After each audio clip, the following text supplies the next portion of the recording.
thank you for joining with me. We are with Ken Wapnick, PhD, in his journey through the text of A Course in Miracles.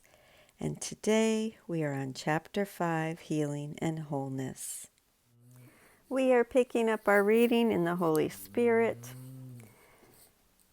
The theme of the Holy Spirit, or Jesus using symbols to lead us beyond them to the truth, is another important one in our symphonic journey. It reflects how A Course in Miracles integrates its non-dualistic metaphysics, the eternal laws of God and His knowledge, with guidelines for our living differently in the perceptual world of symbols. As we shall hear later in the symphony, that is the text, the Holy Spirit takes the curriculum of our everyday world of special relationships and teaches us the meaning of forgiveness. He transforms them into classrooms of learning, the means of our returning to the heaven that is ourself. In this sense, an essential aspect of the Holy Spirit's function is to take the world we made and change its purpose to our learning. It is not our home. This is the first place in the text where this important idea appears, and we continue it now. The ego made the world as it perceives it, but the Holy Spirit, the reinterpreter of what the ego made, sees the world as a teaching device for bringing you home. The ego's world is the home of separation and specialness, a place where starved and thirsty creatures come to die. Yet Jesus is not implying that the world is real, but simply that we made the world as an attack on God. When we ask Him for help, He guides us to see another purpose we can choose. The world as an instrument to remind us of a decision our minds have made. Then are our attack thoughts and their resultant guilt gently undone by the Holy Spirit's lessons of forgiveness. The miracles that lead us from the hell we made to the heaven that God created for His Son. The Holy Spirit must perceive time and reinterpret it into the timeless. He must work through opposites because He must work with and for a mind that is in opposition. Correct and learn and be open to learning. You have not made truth, but truth can still set you free. As we have seen, we are not asked to deny the world, the body, or our experiences here. We are not asked to deny the wars that rage around the world. We are merely asked to look at all this differently. We do not skip steps and attempt to jump into heaven's arms, for the fear of love is still too great. Instead, we need a gradual learning system with a patient teacher who will help us see the time-bound world through His timeless eyes of forgiveness at a pace we can accept without fear. This means that our world of opposites and conflict is slowly changed into a world wherein we perceive that God's sons are the same.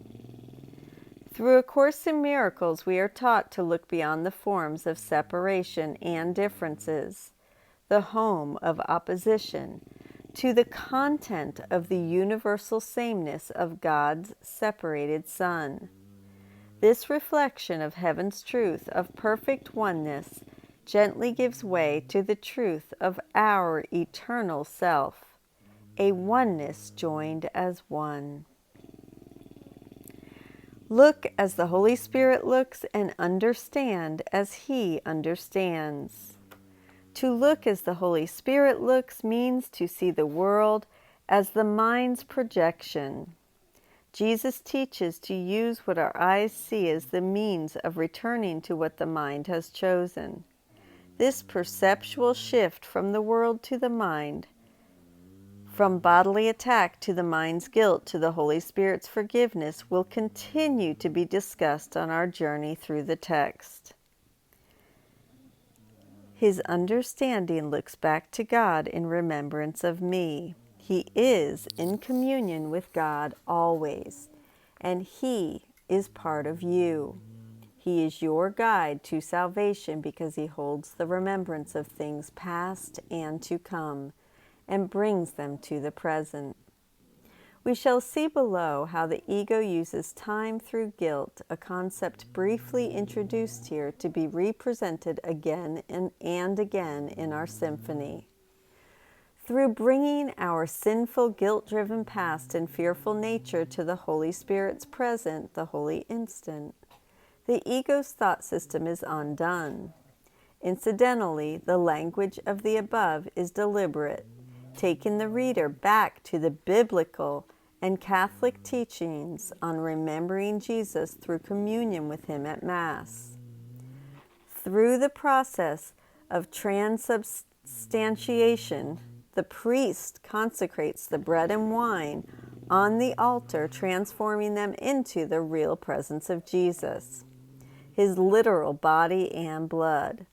The faithful then partake in what has been transubstantiated and join in communion with Jesus. The cannibalism of this activity should be obvious. Sorry. This is the text. He holds this gladness gently in your mind, asking only that you increase it in your name by sharing it to increase His joy in you. Recall from our discussion in Chapter 4 that the idea of sharing love with others becomes the essence of forgiveness, perceiving shared instead of separate interests. Jesus is appealing to our selfish need to be happy, teaching us that our joy will be increased only when we allow right-minded thinking to extend through our minds to embrace others. No one can be excluded from this extension, otherwise the thought of separation will continually reinforce the joylessness of our guilt, the defense against the natural increase of heaven's joy. And I am going, it says 2 important lines at the beginning of the first section deserve comment here before we proceed, and we'll pick that up tomorrow. I'm going to go ahead and stop there. Thank you so much. We will continue there tomorrow, and nothing is to be taken heavily. Let's just enjoy the show, enjoy the ride, and be kind and have an open heart and an open mind. I love you. Thank you for joining with me today, and thank you for your patience. I'm sick again. It's all that guilt of separation, but I got sick again because this body was doing too much. I went right back into my marathon training, and I ran phenomenally this past Tuesday, and I'm paying for it now because I'm sick again. So I'm taking off today and tomorrow and maybe even Sunday because I've got to get better. I have a marathon coming up. I have to humor it. All right. Thank you. I love you. Bye.